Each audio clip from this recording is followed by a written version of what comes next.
All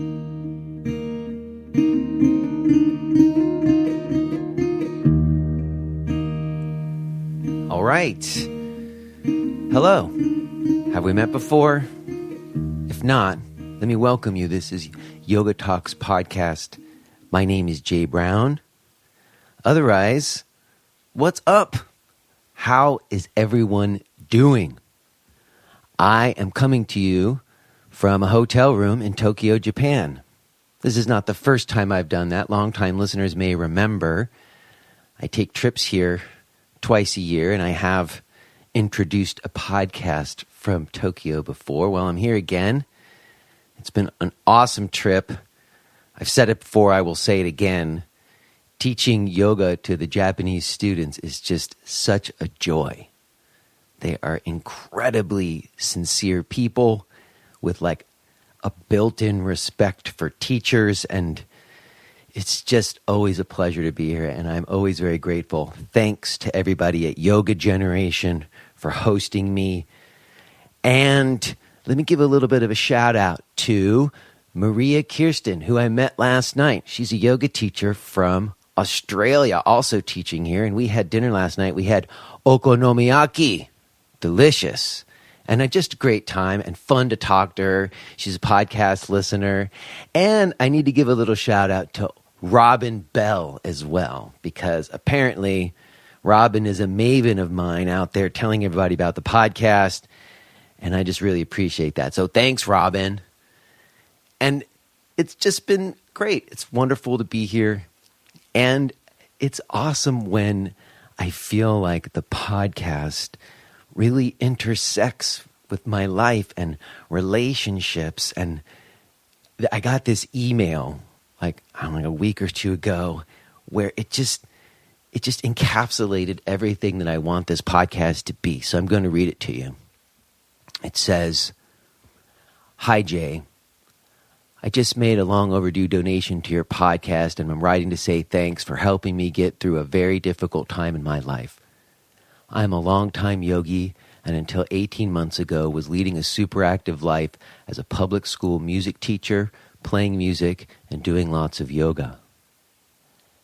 I had done lots and lots of workshops, classes, and retreats over the years, did all the Anusara stuff until that fell apart, etc., etc. Then my husband and I had become part of Eric Schiffman's Freedom Yoga crew, in person and online, and even celebrated our 25th anniversary with him at Feathered Pipe in Montana. Although I didn't have time to teach yoga, I took a 200-hour training and did Eric's 10-day teacher training also. I'd become more and more involved in the world of kirtan as a flutist, singer, and songwriter.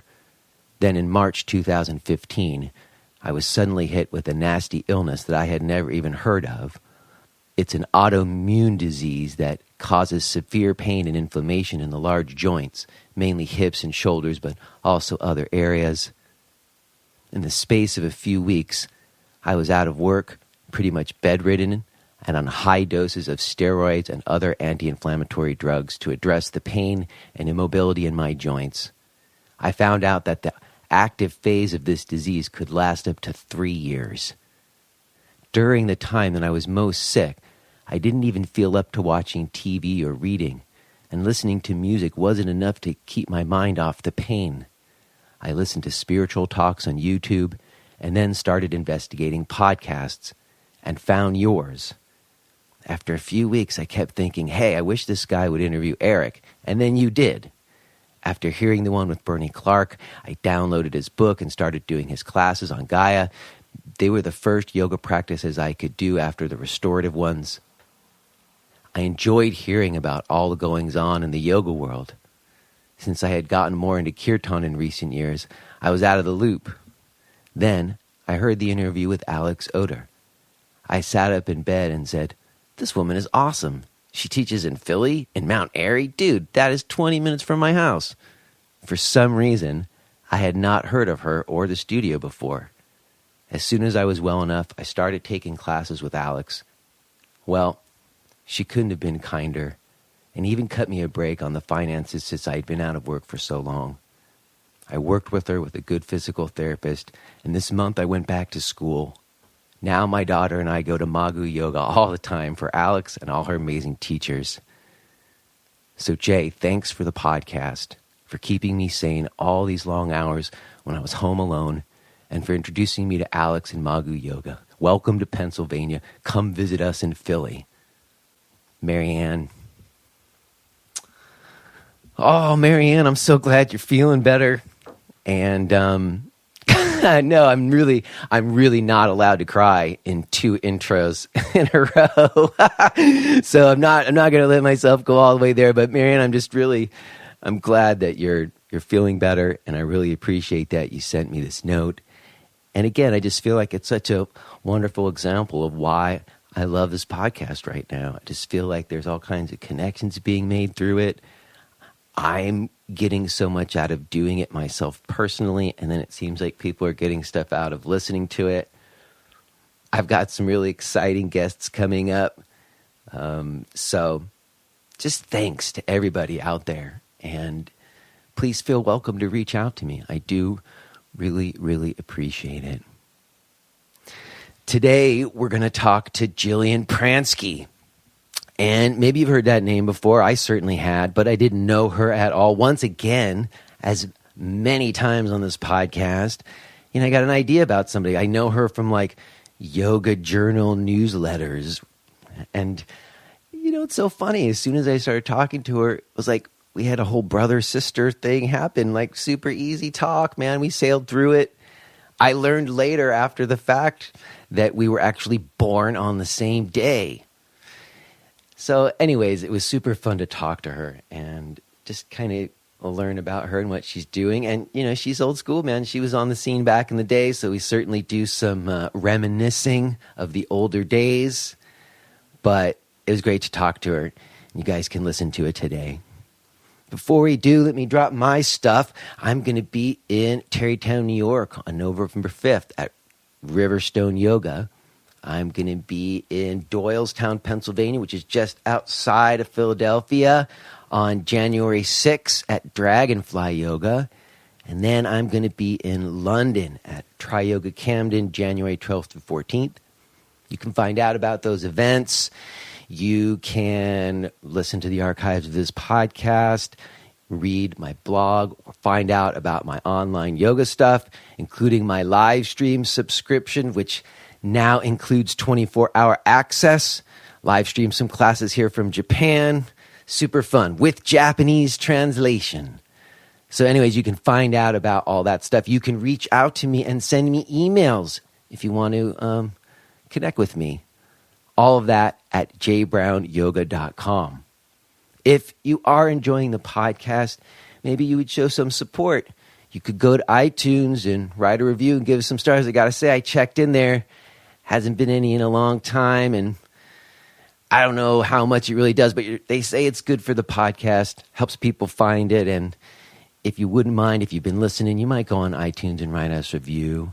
Or actually, even better, if you just went to a blog or podcast page and made a direct donation, that is probably the most gracious and deeply appreciated way you could support us.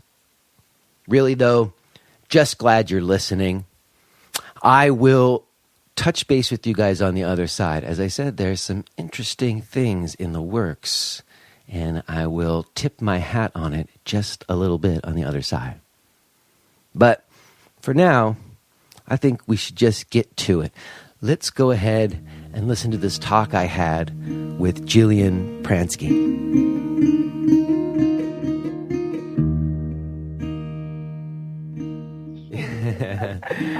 Cool.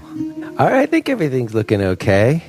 Can you add some extra bass to my voice? Extra bass. That would happen in the editing process. You see, I'm trying out this new setup. I'm kind of upping my technological audio quality. And so you're like the second person on the new higher end system. Oh, so I nice. have like more control over like levels and stuff, and before I had settings in not such a good way, so everything should be sounding much better. And yes, my producer Josh will put all kinds of lovely bass in your voice and make you sound good in the edit for sure. Nice. You sound good. Well, thanks. Good. I'm glad you can hear me. I can hear you just fine. Okay. How are you doing? Are you on the East Coast too? I am. I'm in Montclair, New Jersey. Oh, okay. All right. So did you have a good morning? Did you have to do a bunch of stuff or was it easy going? It was a morning of getting my 14-year-old out the door into high school, which I don't know. I'd say it was 14, easy wow. going, but I'd say it's easy going. Yeah. And then I had a little meeting this morning, which was nice, which was actually about my book, and that was nice. And technically, this is actually a mellow morning. Cool. Me too. I didn't have to do a lot. It's kind of a significant day for me, actually. Yesterday was my last ever scheduled class in Brooklyn. Wow. Or at least for now, because I've been there for like over a decade, and I let someone buy me out at least on the center like last month, and I finished out classes, and yesterday was my last class. Yeah, so you're still sort of your cells are still reorienting. Yeah, it's been a transition this whole month, but yes, it was significant when it's like, okay, there's no more classes on my schedule that mean I'm going to be in Brooklyn. Right. I've been through that process. I can hear, not with my own studio, although one program that I directed and ran and started at a Y, but I've walked away from very long-term programming, so I know that that's a process in and of itself.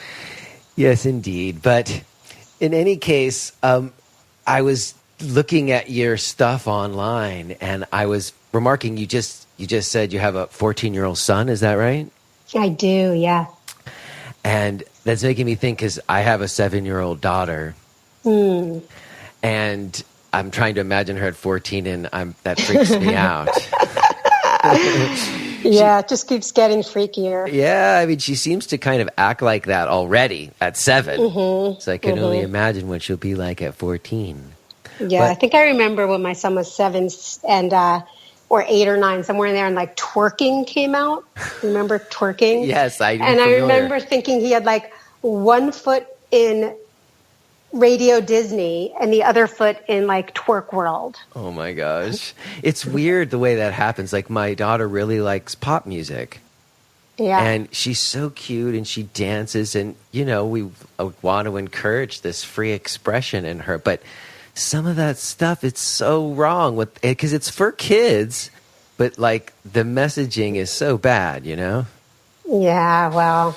Yeah, maybe that's another conversation. But that is. I mean, we can have that conversation, but my voice is gonna get higher and higher, and then we're gonna go into technology and iPhones and monitoring their well-being, and you're gonna be like, let's wait. No. Let's wait. We'll come back to that because I think we could get there.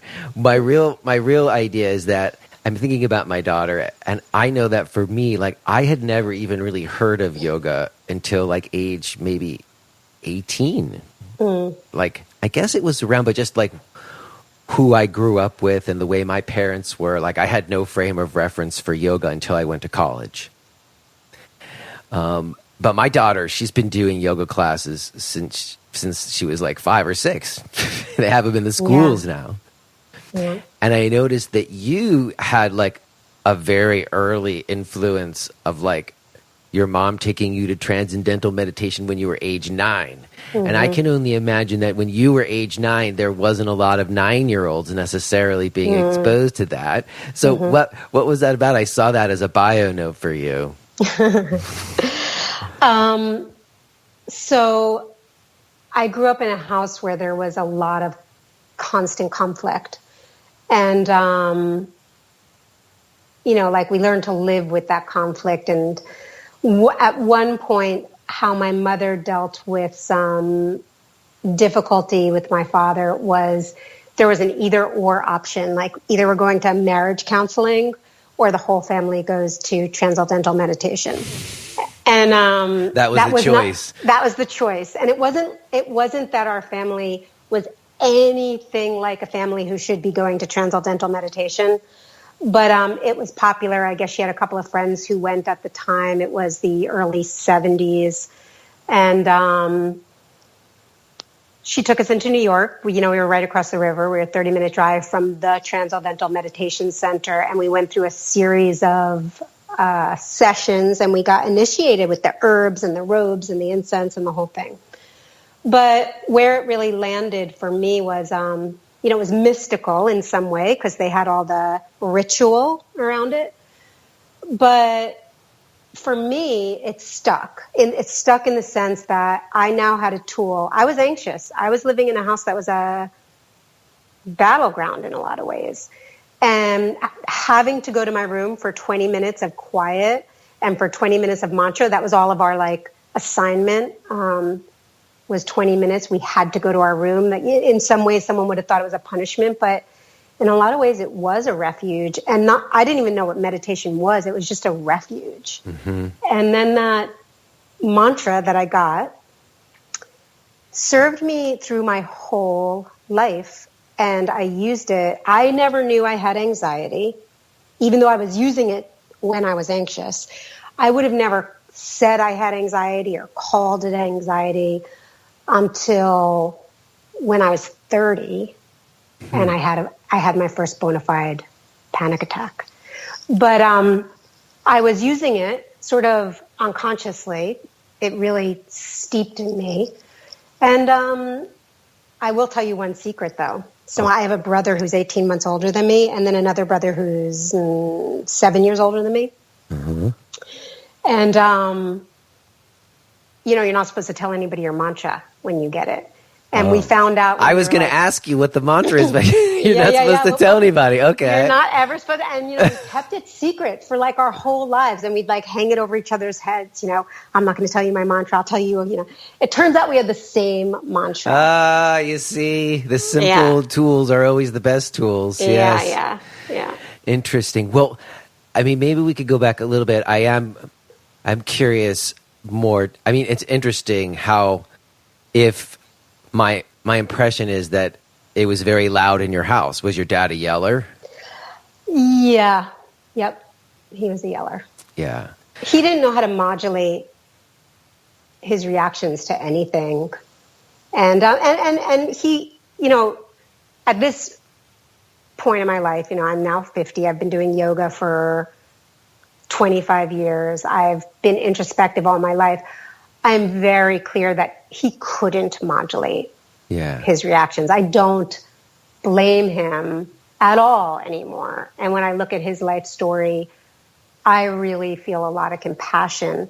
But being subject to that was really intense.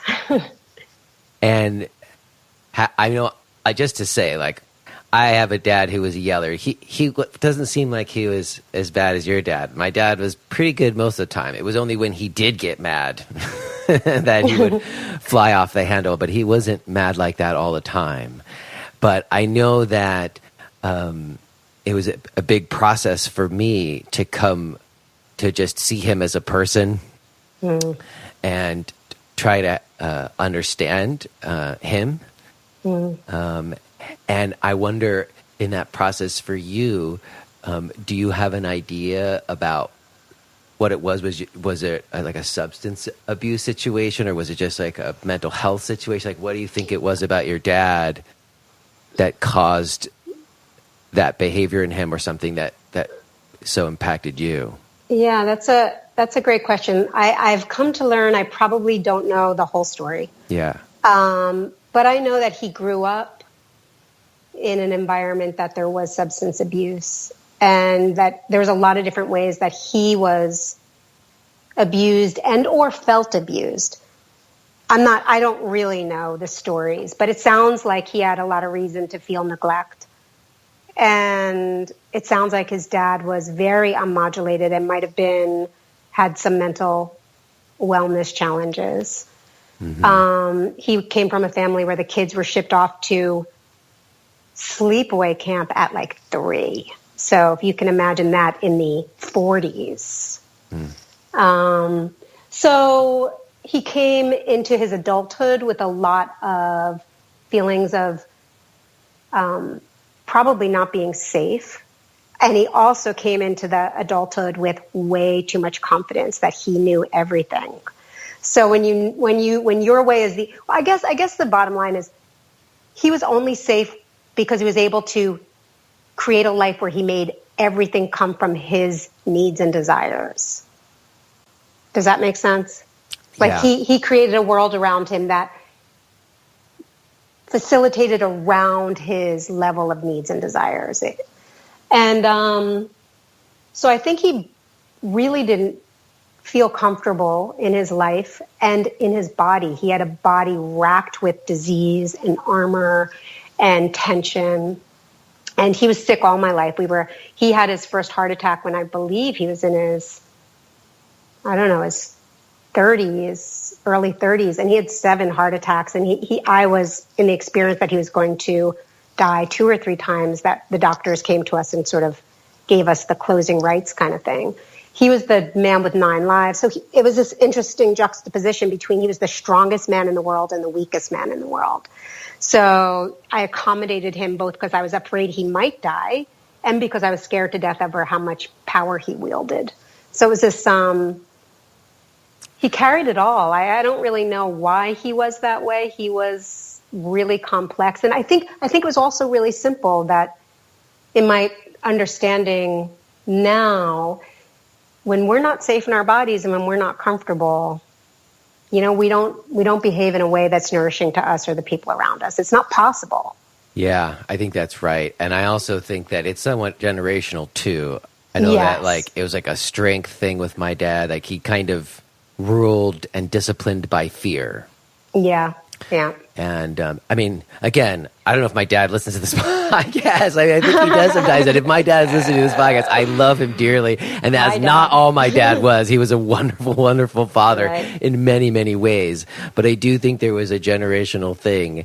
And I just remember even like in the 80s, my dad had this shirt. I always remember this T-shirt he had that said something like, "He who dies with the most toys wins." And it was kind of just like a sentiment, when I was growing up in terms of our dads, maybe, I don't know. But it's interesting. I agree. I'm just going to add one thing. I think my dad's ruling by fear was more that he was afraid he wouldn't be in control, which was also probably generational in the way they raised, but it was both on a nervous system level and a cultural, social level. And I think those things are intertwined. Yeah.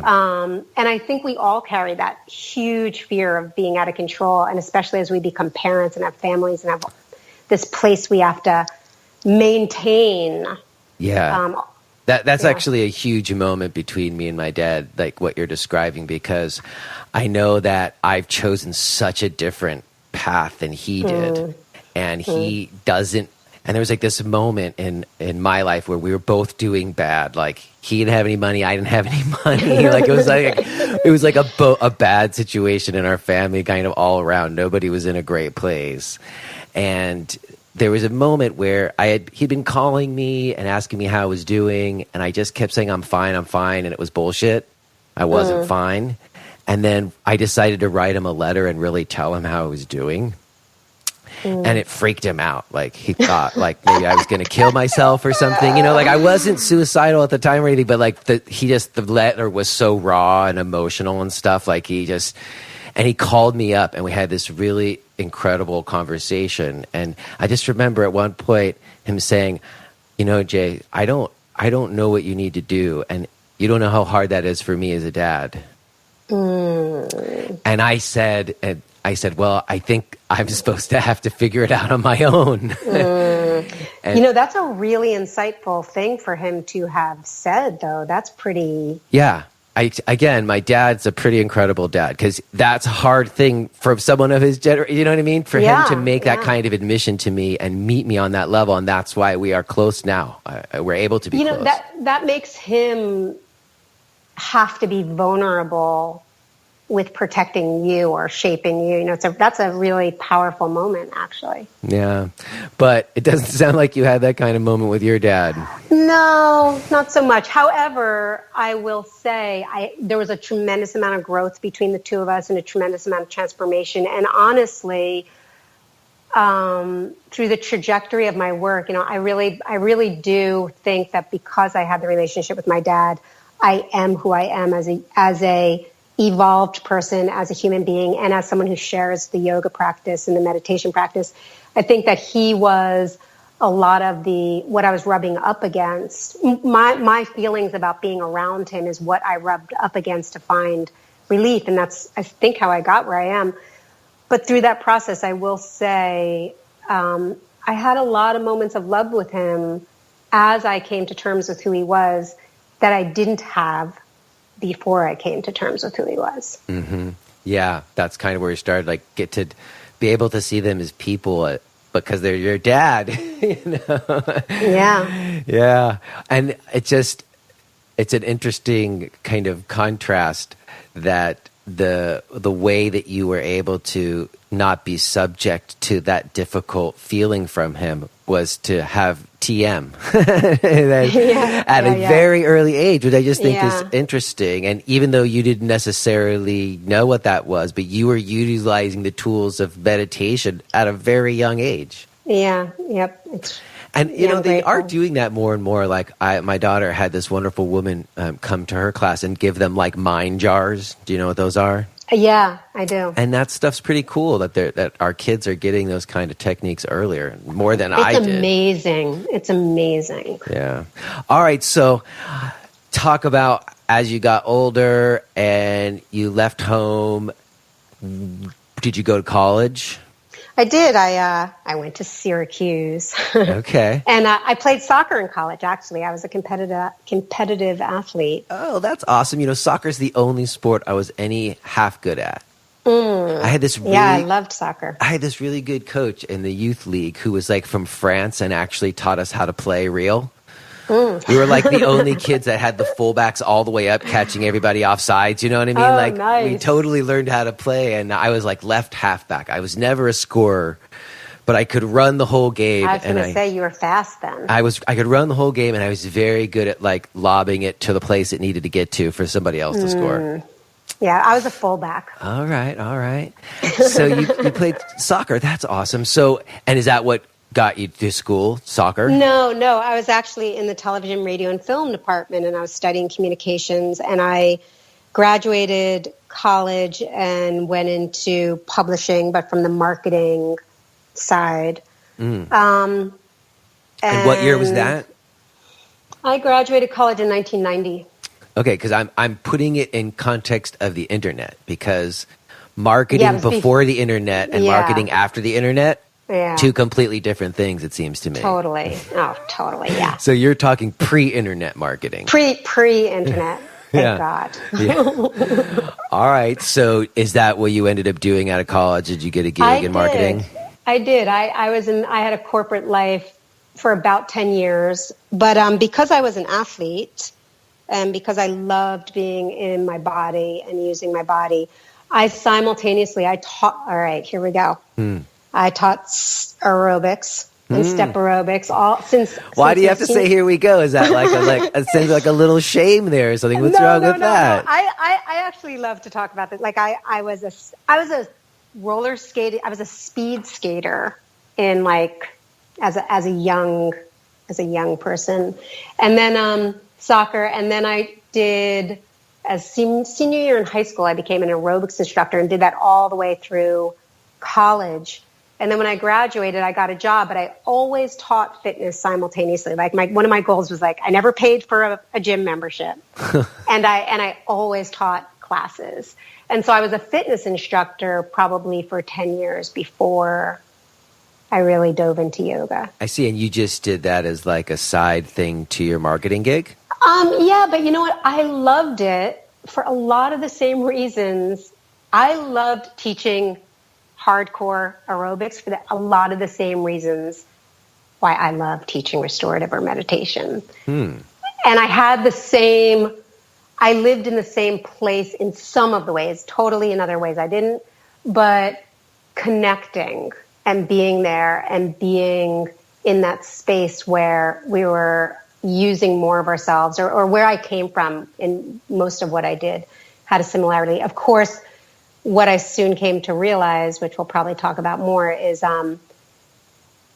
getting really clear about all the ways I pushed myself around and my my desire to be strong and be constantly doing more and be constantly taking on more. I taught 5 to 7 days a week with a full-time job. What? Yeah. And the sweat was great and this was that. So, and you were like younger. When I was young, I pushed it like that too. Like you can kind of Totally. get away with it at a certain time in your life. Not to mention I lived in Hoboken. So going out after, it was like Did you have to take those little shuttle buses into the city and stuff? Yeah, no, I took the PATH or the New York Transit or the boat even. But I remember I had like a private client in Hoboken for a while, so I used to have to go out there every week. Yeah, I liked Hoboken. All right. Liked Hoboken. But it was like work, aerobics, go out to the bars, go play pool, go follow a band. I mean, all of that several times a week. Yeah, I had a similar lifestyle. We share that in common. That's like a very New York yoga life. Although I didn't have that full-time job that you were working on top of it. And so don't worry, I crashed. Yeah, so what was that job? What was your job in the marketing gig? What did you have to do for that? I worked for St. Martin's Press. I worked in the Flatirons building, which is how I found really my way to the first yoga class, which was in like 1994. Mm-hmm. Where was that? 93, 94. It was at Yoga Zone on 5th Avenue and 19th Street, which I'm hallucinating I met you at. I feel like I have a vivid memory of meeting you there when Mark Whitwell was there because we were at some class with him or practice with him or something. And afterwards he introduced me to you. That totally happened. I'm only kind of remembering it now, but I remember the workshops that Mark took there.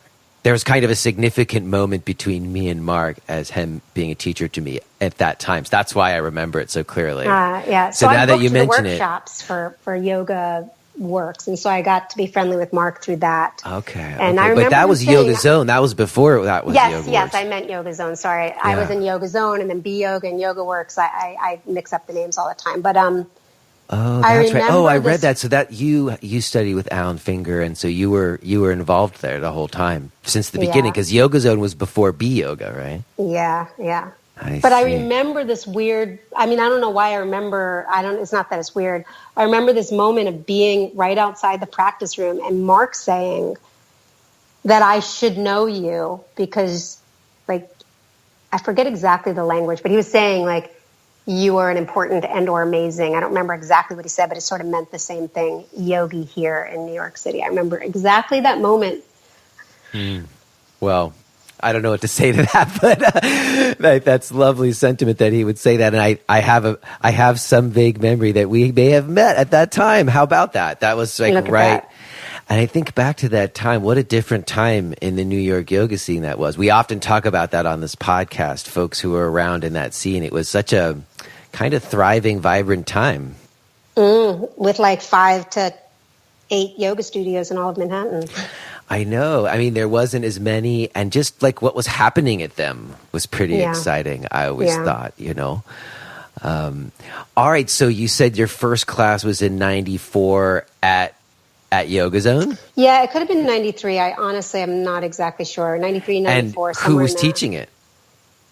Do you remember? I think the very first class I may have went to was Richard Viella, I believe. And that was the first yoga class you had taught you, but after many years of aerobics. Well, yeah, and I had taken yoga before.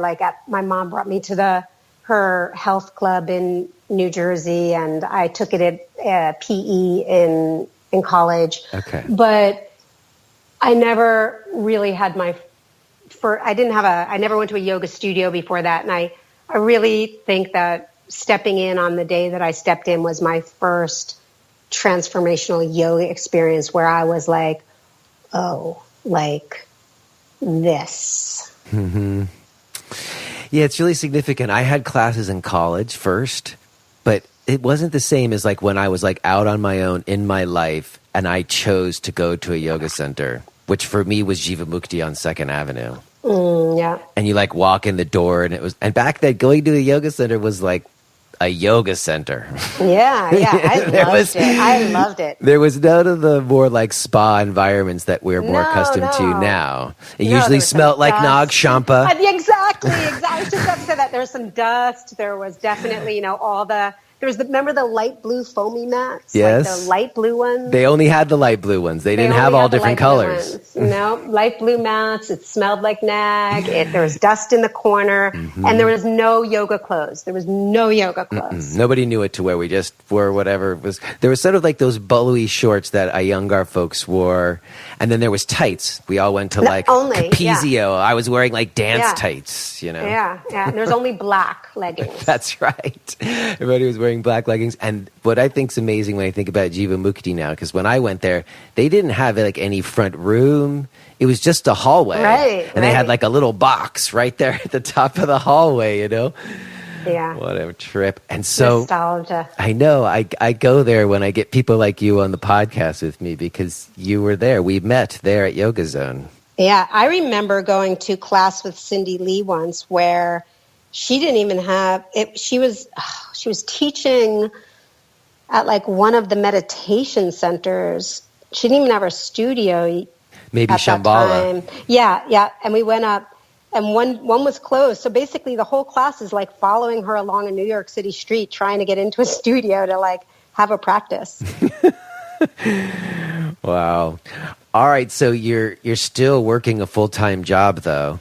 And you start taking classes at Yoga Zone. And I had that same experience that you had where like pretty much after that first class, I was like, this is it.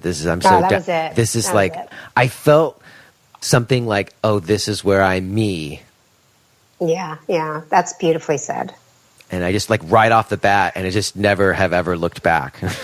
Yeah. Wow. I mean, I've had like maybe like a strained time in my relationship, but never like a full divorce. Because I know people who have like had divorces from yoga at points in their lives.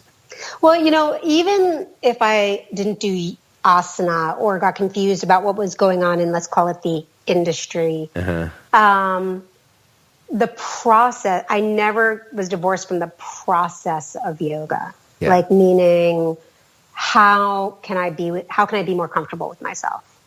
So how soon into your yoga practice did that come for you? Like, because you were coming probably, I know I was from like a more physical standpoint. At first, it's kind of hard to understand how doing breathing and moving exercises get to what you just said. You know what I mean? Like, it's not always clear how doing exercises with your breath and body, like, actually help you figure out who you are and find direction in life. Yeah, it's true. I mean, it came to me in the first Shavasana, pretty much. When I had no idea I was going to sob and wind up crying. So that happened in your first class. It did. It did. I was like, whoa. But I went to my first class. So I had just run a marathon. Actually, so it was probably 93 because I was recovering from running the New York City Marathon. I was working all day. I was going to do my fitness stuff and socializing and burning every corner. And when I was going through some sort of challenge and I just saw the door, and I did go into that door because I passed it many, many times before. And if you can remember the little swirly logo, I went in because I needed deep relief. Like I went into that door that day because I knew I was about to break. And I didn't know what to expect. I didn't know first of all, classes were like 2 hours then. And I didn't know I was going to go through 2 hours of movement and breathing and just being in the space and doing that with people and then and I liked the athletic portion for several years when I started. I liked being asked to use my body and to get better at stuff, or at least I was perceiving I was supposed to be getting better at it. But I also really liked relaxing in Shavasana in the way that insight would pop through. And then the more I practiced, the more insight would pop through. And initially walking in the door to yoga, I needed it because I felt I needed help. But then once I took my first class, it was just I was addicted. You know, it was like 7 days a week for 3 years. I took a teacher training. I was like, I was in it. I know. And I know, we got to going crazy. So when you say that you felt like you were going to break, do you mean that like physically because you just ran the marathon, or mentally because you had this job and you got this dad, or like all of it? All of it. And I wasn't piecing everything apart. I wasn't like parsing what the different strains on my body and mind were. I was just like gonna blow. And you mentioned that you've had panic attacks. Had you already dealt with those before that moment? No, I was okay. So I was 20. It was just about 25. I was 24, just about to turn 25 when I really discovered yoga. Like really was in it. And at that time, I was a mind over matter person. In fact, if you told me you were anxious or depressed, I was like, that's because you're choosing to be. And I didn't get the medicine thing, and I didn't get that. I was like, you're weak-minded. I mean, I don't know if I thought that exactly, but it wasn't too far from that. Hey, and, those things from our folks are in deep. Yeah. And my family, we get things done. We move forward. You know, my dad was going to die several times, and how do we handle it? We move forward. Right. And I ran the New York Marathon, not as a runner. Like I ran a 5-mile race in May, and it was really fun. It was in Hoboken, and there was a bar at the end, and everybody had a great time at the end. It was this huge party, and I was like, oh my God, this is great. I want to run more. And someone said, oh, you should do the marathon. It's really, really fun. And that was in November, and I ran 5 miles in May, and I was like, okay, I'm going to do it. And I wound up getting a ticket, and I did it because I was always built on set your mind to it and just do it. Yeah. And so anxiety wasn't even something I acknowledged. It's very interesting when you say that, because I think that was true of me. Like, and I talked about this with Neil Pearson, who's like the pain science guy. And he was talking about just in terms of how we recognize pain. And you could consider anxiety a form of pain, I think. That's interesting. He was saying that most of us have two pain scales. Like there's like a level of what we call discomfort, where someone will say, you ask them if they have pain. They're like, no, it's not really pain. But like there's basically like low level pain doesn't really register as pain. Like we don't start to think of it as pain until it gets to like a 5 or a 6 or something. Right. And then everything else is just discomfort. So like their pain scales are all out of whack. And I think that's true sometimes. I think it's less now, but certainly in the past with anxiety, like there's kind of a certain level of anxiety that we don't even recognize as anxiety in us until it gets to like a more dysfunctional place. And we're like, oh shit, I'm full of anxiety. Yeah. I mean, now that my work truly for the last 15 years has been it's been like almost 100% designed around the nervous system. So I do think of all of us as like little squirrels constantly looking over our shoulders and trying to like hoard our nuts. You know, like we have this level of tweakiness that is always there. But prior to that, I think I was stuck in I need to prove that I'm worthy, and therefore I'm going to do whatever it takes. Like my mind over matter wasn't even so much like I'm so great I can do anything. It was that I have to do this. I have to do whatever I want to do because it shows how strong I am. And my dad would only recognize me if I was a strong woman, a male-like woman. And so I think I was so driven to ignore my own fear in an effort to accomplish and strive that I didn't even have a radar for what I didn't want to do. That was very true for me too. And that was also true just in terms of like physical practice. Yeah, exactly. Whether it was physical or basically training myself to like withstand like pretty high levels of pain and discomfort kind of in the name of opening and other ideas that I had in my head, you know? Yeah, and being better, being better and at wanting something. to like be the best at it I could be, you know, or whatever. And it was a little confusing when we started yoga because it was more clear what lineages were being taught. Yeah. You know, like it wasn't as much of a melting pot. No. So you had either you are not your body.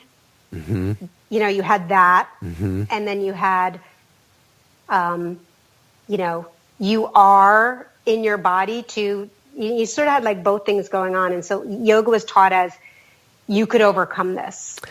Well, I think you're right. It was way more clearly defined, and there was like kind of more camps at a certain point, I remember. Yeah. And I was really heavy into like an Ashtanga kind of vibe. And then I remember someone from like Vinny Yoga, like Dasikachar tradition coming, and me like just not being into it at all and thinking it was like not at all, like not hard enough or whatever, you know? Yeah. But it was much clearer. And it is interesting. There certainly are some schools of yoga that play a little bit into what was going on with you and was going on with me, which is like this striving to get somewhere as though we're inadequate or something like that. Yeah. Well, it was interesting because my first main teacher in lineage and my teacher training was Alan Finger. And in a lot of ways, although I had to like grow up and sort of be critical and curious and I don't, what's working, what's not, like now, all these years later, and that was also before there was a Yoga Alliance, just FYI.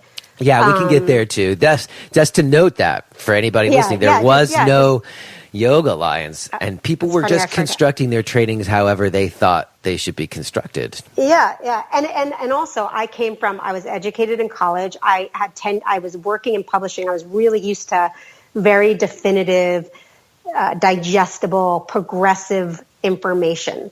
Give it to me so I can you were a marketing it. person. You got to make that stuff tight.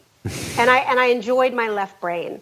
And Alan had an incredible amount of wisdom that the more I matured in my own yoga practice, the more I appreciated. Mm-hmm. And now I realize that the foundation of my training, he really did teach, to personalize the practice. There was a lot of Ayurvedic principles which really govern my health and wellness now. I'm very driven by Ayurvedic principles, and I'm so grateful that was my foundation. But Alan was my foundation, and I had to grow up quickly because I was on the path of growing up then. And I found Eric Schiffman. Well, wait, I want to say something about Alan first, because what I remember of him, which kind of makes sense with what you're saying, is that he was a Tantra guy.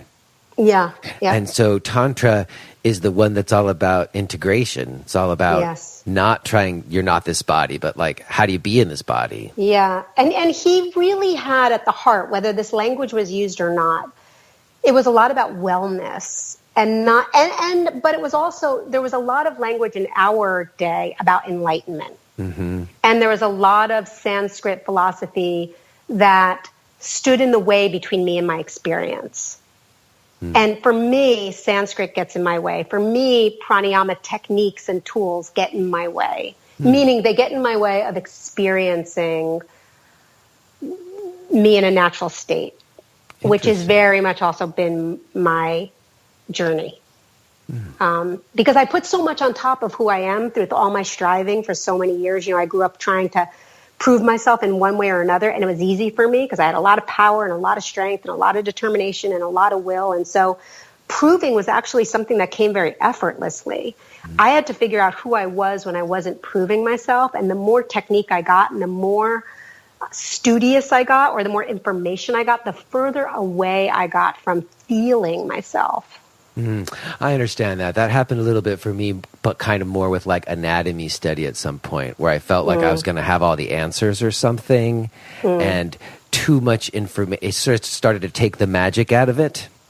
Yeah. And then I sort of pulled away because I wanted to touch base with that core thing, which, like you, was to heal some deep wounds in myself. Like it's easy to get kind of caught up in the rabbit holes of the techniques, It's like you said.